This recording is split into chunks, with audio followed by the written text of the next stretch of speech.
Welcome to the Sleep Story Sanctuary,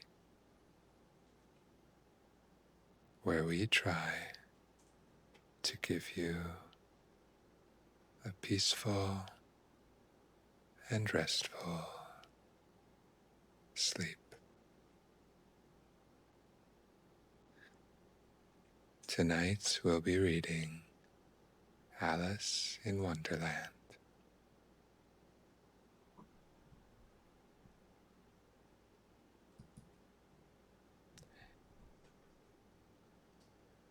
Get comfortable, relax, and snuggle up in your bed. Forget the worries of the day and feel free to drift off at any point during the story.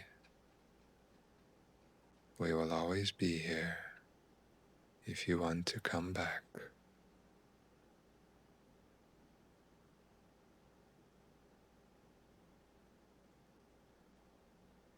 Alice in Wonderland, Chapter 1, Down the Rabbit Hole.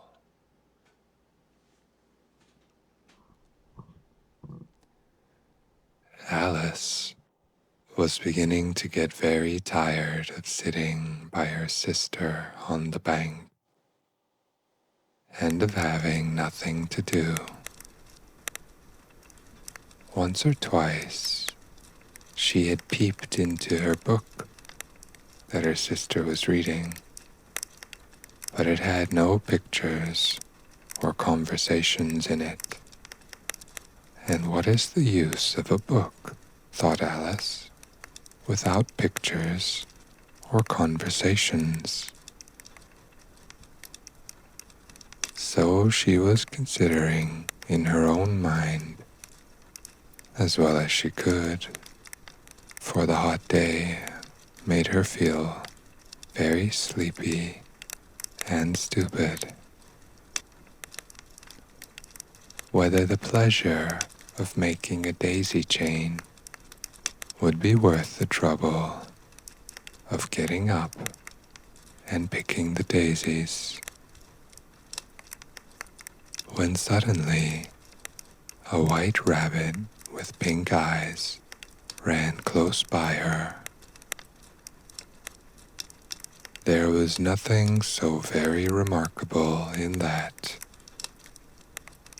nor did Alice think it so very much out of the way to hear the rabbit say to itself, oh dear, I shall be late." When she thought it over afterwards, it occurred to her that she ought to have wondered at this, but at the time it all seemed quite natural. But when the rabbit actually took a watch out of its waistcoat pocket and looked at it, and then hurried on, Alice started to her feet, for it flashed across her mind that she had never before seen a rabbit with either a waistcoat pocket or a watch to take it out of. And burning with curiosity, she ran across the field after it, and fortunately was just in time to see it pop down a large rabbit hole under the hedge. In another moment, down went Alice after it, never once considering how in the world she was going to get out again.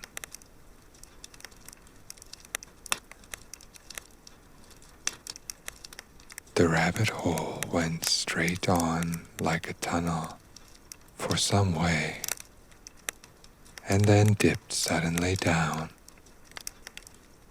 so suddenly that Alice had not a moment to think about stopping herself before she found herself falling down a very deep well.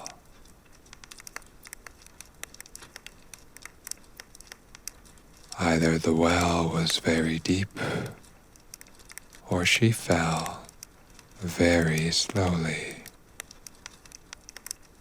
for she had plenty of time as she went down to look about her and to wonder what was going to happen next. First, she tried to look down and make out what she was coming to, but it was too dark to see anything. Then she looked at the sides of the well and noticed that they were filled with cupboards and bookshelves. Here and there she saw maps and pictures hung upon pegs.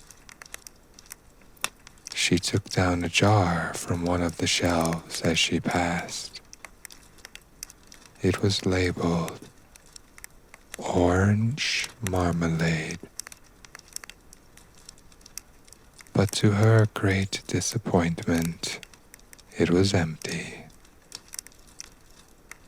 She did not like to drop the jar for fear of killing somebody underneath, so managed to put it into one of the cupboards as she fell past it. Well, thought Alice to herself, after such a fall as this, I shall think nothing of tumbling downstairs. How brave they'll all think me at home.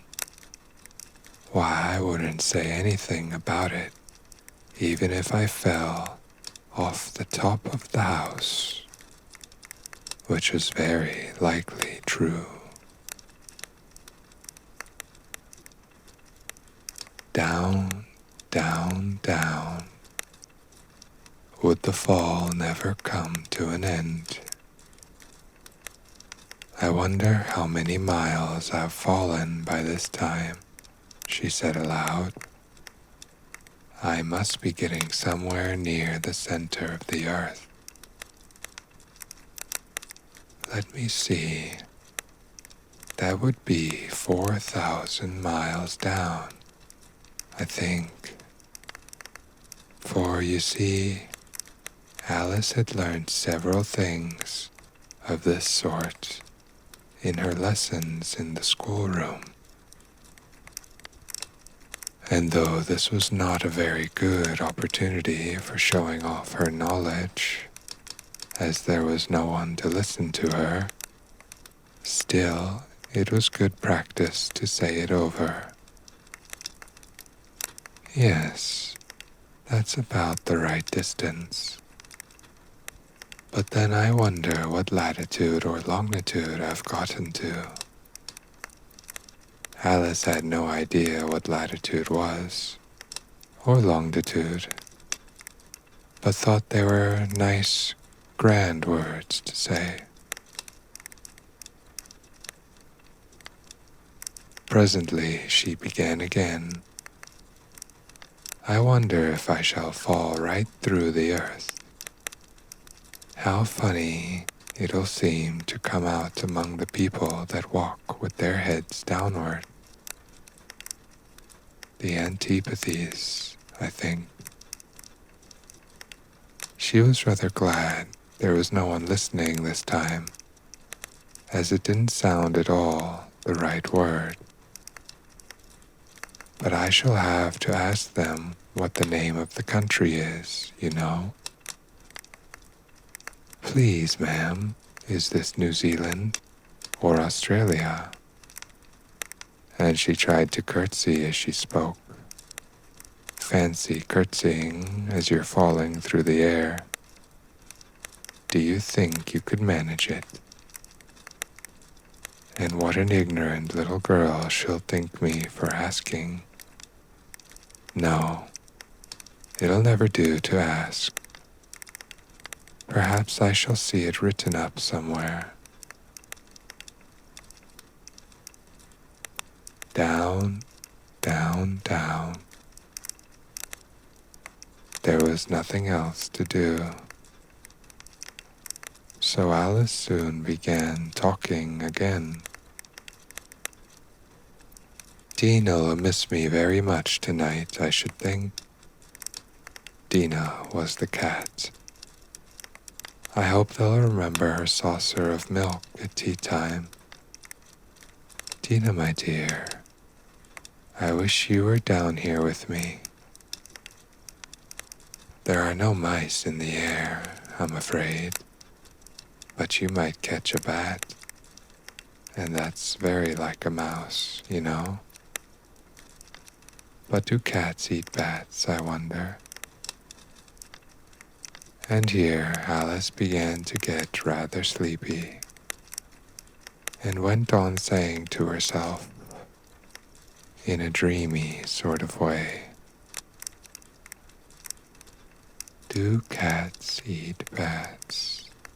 Do cats eat bats? And sometimes, do bats eat cats? For you see, as she couldn't answer either question, it didn't much matter which way she put it. She felt that she was dozing off and had just begun to dream that she was walking hand in hand with Dinah and saying to her very earnestly, "Now, Dinah, tell me the truth. Did you ever eat a bat?" When suddenly, thump, thump, down she came upon a heap of sticks and dry leaves, and the fall was over.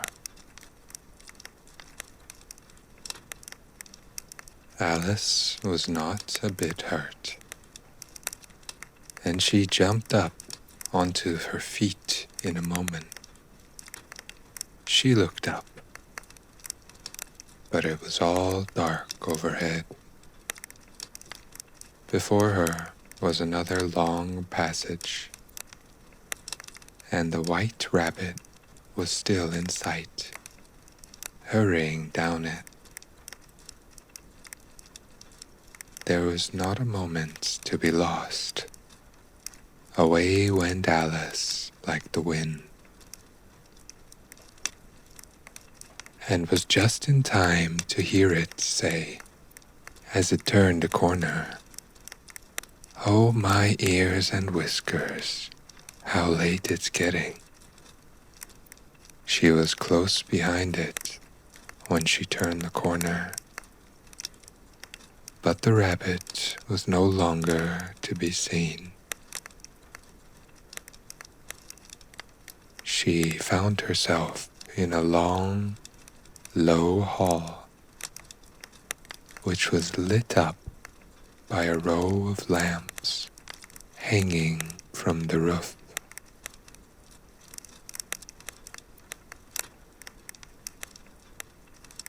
There were doors all round the hall, but they were all locked, and when Alice had been all the way down one side and up the other, trying every door, she walked sadly down the middle, wondering how she was ever to get out again. Suddenly, she came upon a little three-legged table, all made of solid glass. There was nothing on it except a tiny golden key, and Alice's first thought was that it might belong to one of the doors in the hall. But alas, either the locks were too large or the key was too small. But at any rate, it would not open any of them.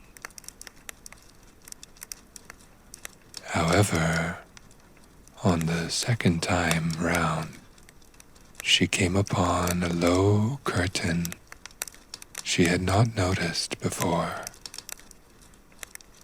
and behind it was a little door about 15 inches high. She tried the little golden key in the lock, and to her great delight, it fitted.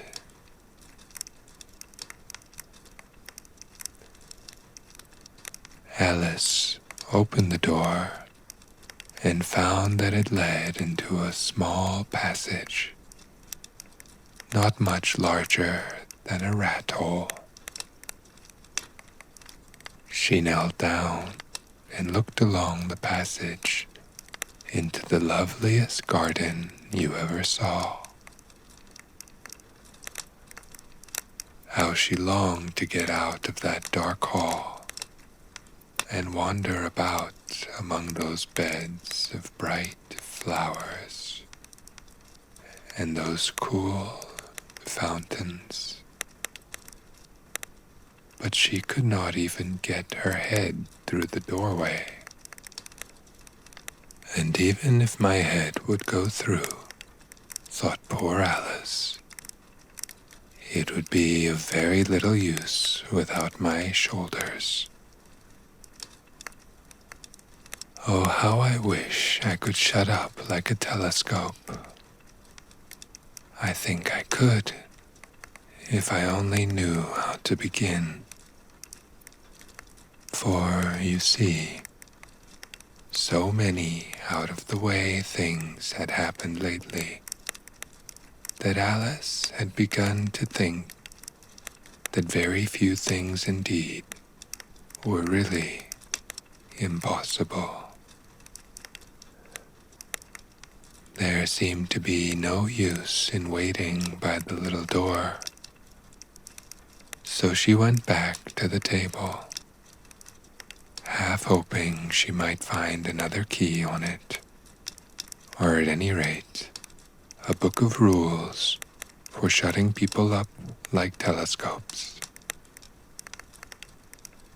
This time she found a little bottle on it, which certainly was not here before, said Alice, and round the neck of the bottle was a paper label with the words, "Drink me," beautifully printed on it in large letters.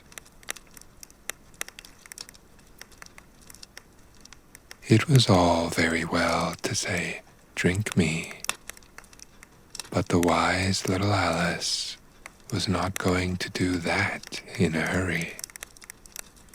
"No, I'll look first," she said, "and see whether it's marked poison or not." For she had read several nice little histories about children who had got burnt and eaten up by wild beasts and other unpleasant things, all because they would not remember the simple rules their friends had taught them, such as that a red-hot poker will burn you if you hold it too long, and that if you cut your finger very deeply with a knife, it usually bleeds. And she had never forgotten that if you drink much from a bottle marked poison, it is almost certain to disagree with you sooner or later. However, this bottle was not marked poison, so Alice ventured to taste it, and finding it very nice, it had in fact a sort of mixed flavor of cherry tart, custard, pineapple, roast turkey, toffee, and hot buttered toast. She very soon finished it off. "What a curious feeling," said Alice. "I must be shutting up like a telescope." And so it was indeed. She was now only 10 inches high, and her face brightened up at the thought that she was now the right size for going through the little door into that lovely garden. First, however, she waited for a few minutes to see if she was going to shrink any further. She felt a little nervous about this, for it might end, you know, said Alice to herself, in my going out altogether like a candle.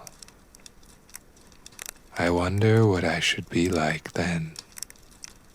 And she tried to fancy what the flame of a candle is like after the candle is blown out. For she could not remember ever having seen such a thing.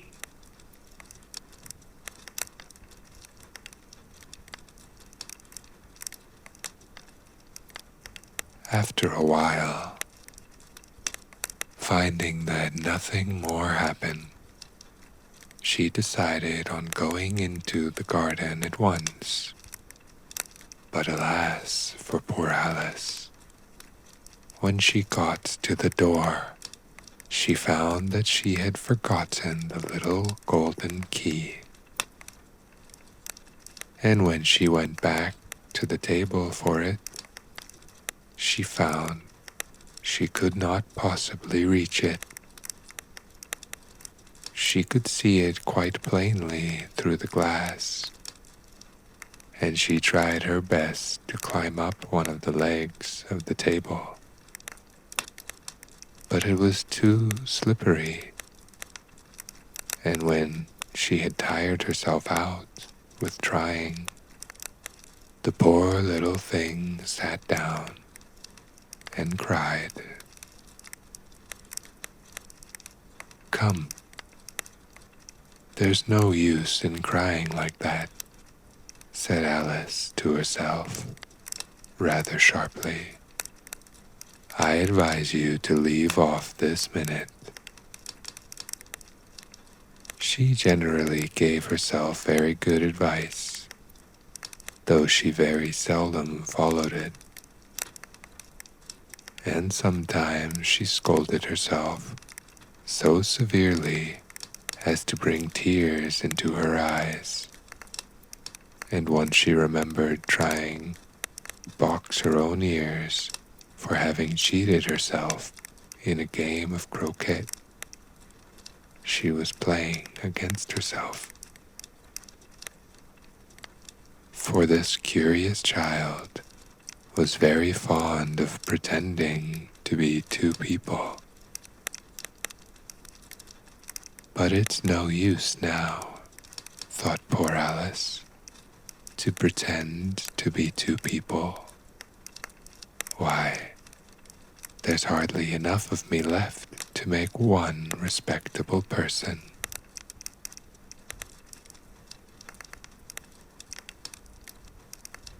Soon her eye fell on a little glass box that was lying under the table.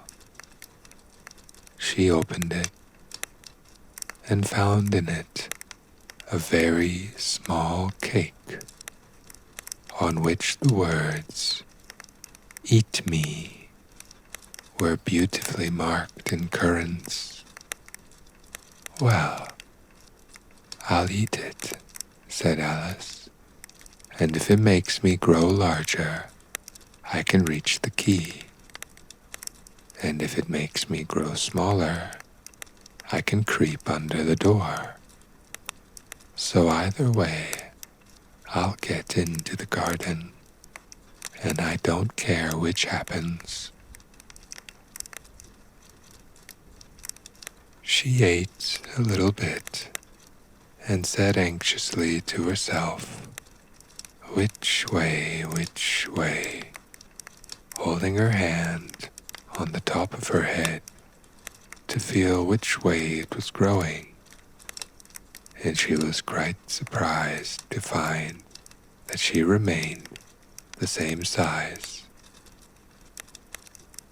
To be sure, this generally happens when one eats cake, but Alice had got so much into the way of expecting nothing but out-of-the-way things to happen that it seemed quite dull and stupid for life to go on in the common way.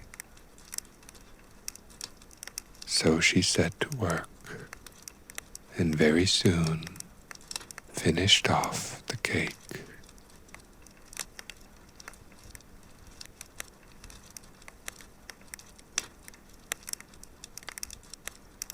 Chapter 2.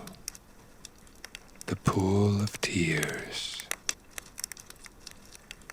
"Curiouser and curiouser," cried Alice.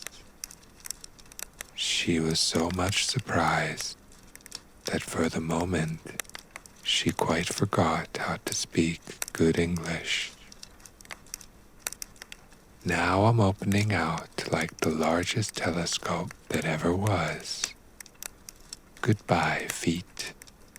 For when she looked down at her feet, they seemed to be almost out of sight.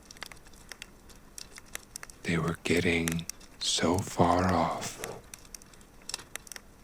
"Oh, my poor little feet.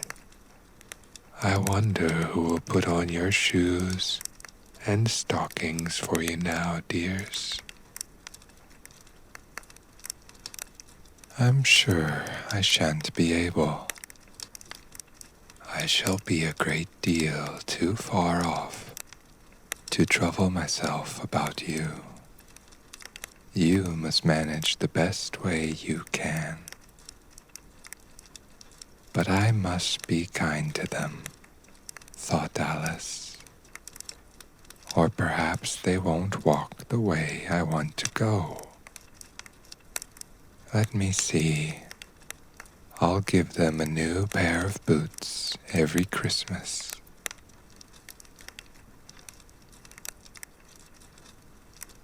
And she went on planning to herself how she would manage it. They must go by the carrier, she thought, and how funny it'll seem, sending presents to one's own feet.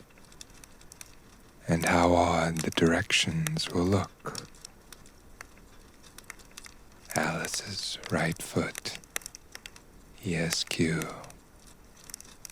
Hearthrug, near the fender, with Alice's love. Oh dear, what nonsense I'm talking. Just then her head struck against the roof of the hall. In fact, she was now more than 9 feet high, and she at once took up the little golden key and hurried off to the garden door. Poor Alice! It was as much as she could do, lying down on one side to look through into the garden with one eye. But to get through was more hopeless than ever. She sat down and began to cry again. "You ought to be ashamed of yourself," said Alice. "A great girl like you." She might as well say this. "To go on crying in this way. Stop this moment, I tell you." But she went on all the same, shedding gallons of tears until there was a large pool all around her, about 4 inches deep and reaching half down the hall. After a time, she heard a little pattering of feet in the distance, and she hastily dried her eyes to see what was coming. It was the White Rabbit returning, splendidly dressed, with a pair of white kid gloves in one hand and a large fan in the other. He came trotting along in a great hurry, muttering to himself as he came, "Oh, the Duchess, the Duchess! Oh, won't she be savage if I've kept her waiting?" Alice felt so desperate that she was ready to ask help of anyone. So, when the rabbit came near her, she began in a low, timid voice, "If you please, sir."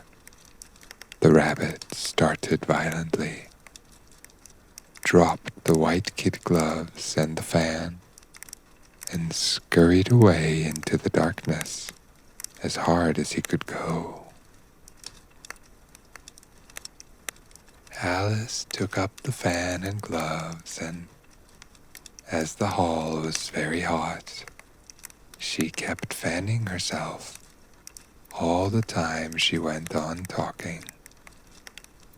"Dear, dear, how queer everything is today. And yesterday, things went on just as usual. I wonder if I've been changed in the night. Let me think. Was I the same when I got up this morning? I almost think I can remember feeling a little different. But if I'm not the same, the next question is, who in the world am I? Ah, that's the great puzzle." And she began thinking over all the children she knew that were of the same age as herself, to see if she could have been changed for any of them. "I'm sure I'm not Ada," she said, "for her hair grows in such long ringlets, and mine doesn't go in ringlets at all. And I'm sure I can't be Mabel, for I know all sorts of things, and she, oh, she knows such a very little. Besides, she's she, and I'm I, and, oh dear, how puzzling it all is. I'll try if I know all the things I used to know. Let me see. 4 times 5 is 12, and 4 times 6 is 13, and 4 times 7 is, oh dear, I shall never get to 20 at that rate. However, the multiplication table doesn't signify. Let's try geography. London is the capital of Paris, and Paris is the capital of Rome. And Rome? No, that's all wrong. I'm certain. I must have been changed for Mabel. I'll try and say, how doth the little... And she crossed her hands on her lap as if she were saying lessons and began to repeat it. But her voice sounded hoarse and strange, and the words did not come the same as they used to do. How doth the little crocodile improve his shining tail and pour the waters of the Nile on every golden scale? How cheerfully he seems to grin, how neatly spread his claws, and welcome little fishes in with gently smiling jaws. I'm sure those are not the right words, said poor Alice, and her eyes filled with tears again as she went on. I must be Mabel after all, and I shall have to go and live in that poky little house, and have next to no toys to play with. And oh, ever so many lessons to learn. No, I've made up my mind about it. If I'm Mabel, I'll stay down here.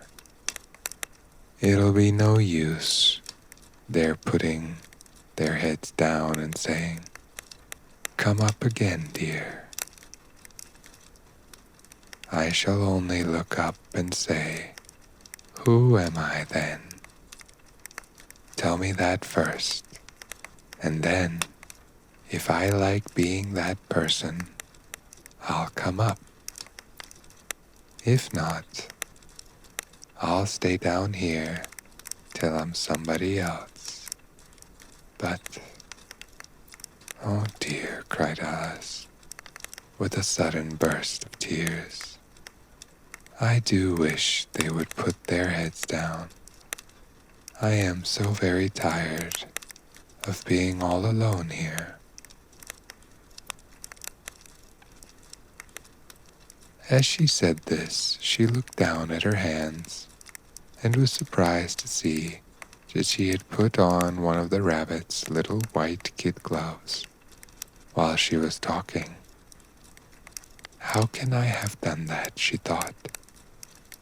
I must be growing small again. She got up and went to the table to measure herself by it, and found that, as nearly as she could guess, she was now about 2 feet high, and was going on shrinking rapidly. She soon found out that the cause of this was the fan she was holding, and she dropped it hastily, just in time to avoid shrinking away altogether. "That was a narrow escape," said Alice, a good deal frightened at the sudden change.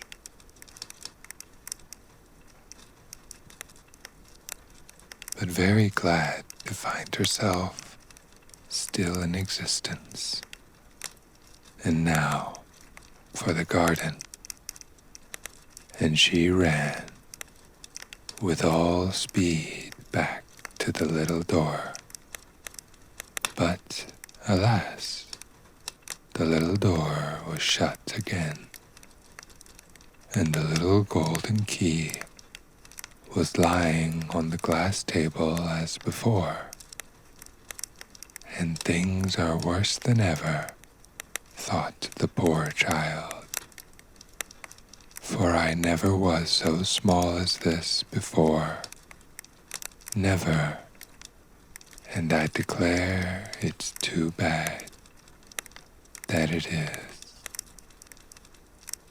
As she said these words, her foot slipped, and in another moment, splashed, she was up to her chin in salt water.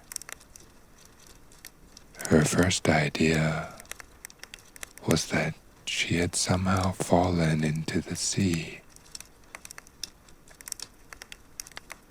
and in that case, I can go back by railway, she said to herself. Alice had been to the seaside once in her life, and had come to the general conclusion that wherever you go on the English coast, you find a number of bathing machines in the sea. Some children digging in the sand with wooden spades, then a row of lodging houses, and behind them a railway station. However, she soon made out that she was in the pool of tears which she had wept when she was 9 feet high. I wish I hadn't cried so much, said Alice, as she swam about, trying to find her way out.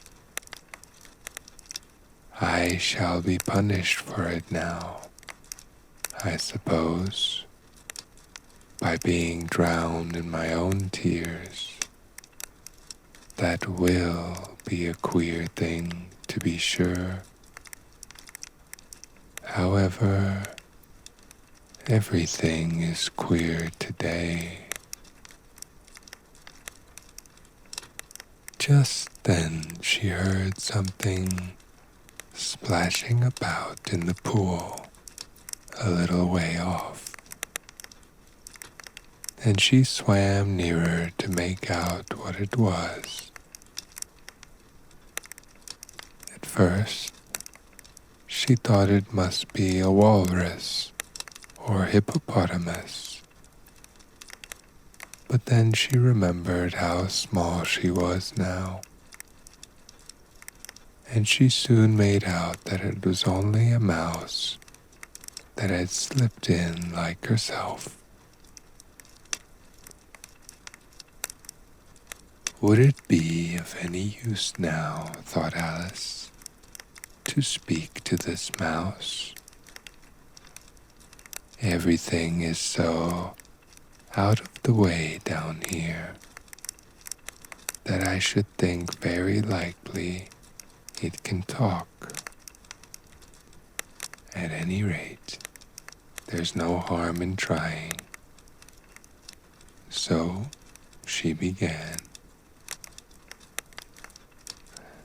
Oh, mouse, do you know the way out of this pool? I am very tired of swimming about here. Oh, mouse. Alice thought this must be the right way of speaking to a mouse. She had never done such a thing before. But she remembered having seen in her brother's Latin grammar a mouse of a mouse to a mouse, a mouse, oh mouse. The mouse looked at her rather inquisitively and seemed to her to wink with one of its little eyes. but it said nothing. Perhaps it doesn't understand English, thought Alice. I dare say it's a French mouse. Come over with William the Conqueror. For, with all her knowledge of history, Alice had no very clear notion how long ago anything had happened. So she began again. Où est ma chat? Which was the first sentence in her French lesson book. The mouse gave a sudden leap out of the water and seemed to quiver all over with fright. Oh, I beg your pardon, cried Alice hastily. After that, she had hurt the poor animal's feelings. I quite forgot you didn't like cats. Not like cats, cried the mouse, in a shrill, passionate voice. Would you like cats if you were me? Well, perhaps not, said Alice, in a soothing tone. Don't be angry about it. And yet I wish I could show you our cat's Dina. I think you'd take a fancy to cats if you could only see her. She is such a dear, quiet thing. Alice went on, half to herself, as she swam lazily about in the pool. And she sits purring so nicely by the fire, licking her paws and washing her face. And she is such a nice, soft thing to nurse. And she's such a capital one for catching mice. Oh, I beg your pardon, cried Alice again, for this time the mouse was bristling all over, and she felt certain it must be really offended. We won't talk about her any more if you'd rather not. We indeed, cried the mouse, who was trembling down to the end of his tail, as if I would talk on such a subject. Our family always hated cats. Nasty, low, vulgar things. Don't let me hear the name again. I won't indeed, said Alice, in a great hurry to change the subject of conversation. Are you fond of dogs? The mouse did not answer. So Alice went on eagerly. There is such a nice little dog near our house. I should like to show you. A little bright-eyed terrier, you know, with such long, curly brown hair.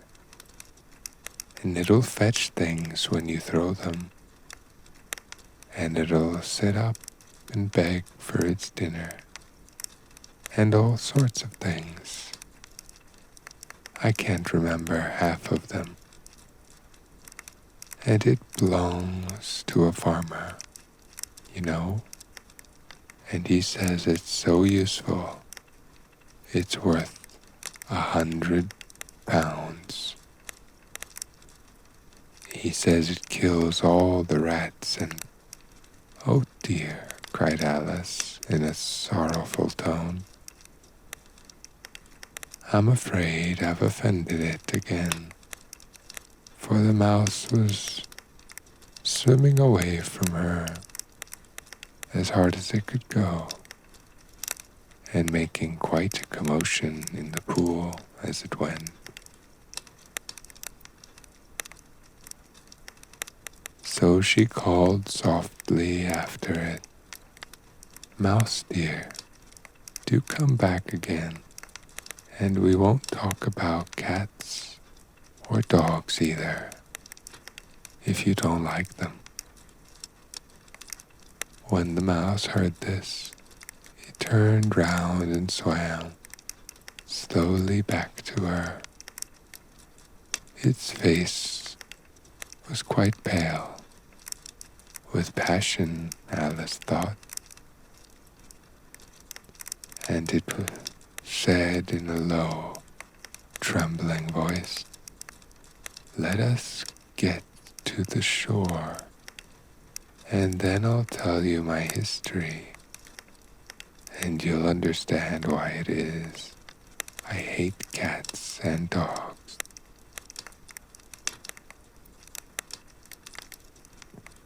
It was high time to go, for the pool was getting quite crowded with the birds, animals that had fallen into it.